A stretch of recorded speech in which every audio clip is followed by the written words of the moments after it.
Сәлеметсіздерме? Мынада есеп қарастыратын боламыз бүгін. Есептеңіз дейді. 3-тің 15 дәрежесі 3 рет берілген. Сонда бұлай жазуымызға болады. 3 көбейту 3-тің 15 дәрежесі. Ал 9-ды сіздер білесіздер. 9 3-тің квадраты болатындығын 3-тің квадраты деп жазамыз. Тең болады. 3-тің 1 дәрежесі 3-тің 15 дәрежесі, ол бізде 3-тің 16 дәрежесі бөлімінде 3-тің квадраты.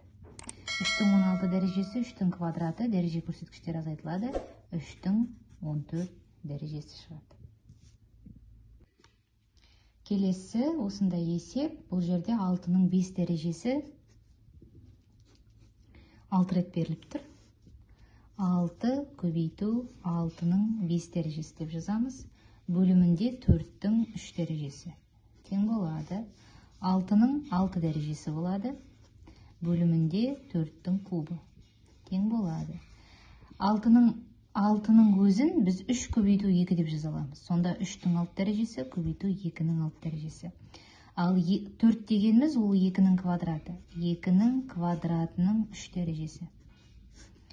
3-тің 6 дәрежесі, оны жазып қоямыз.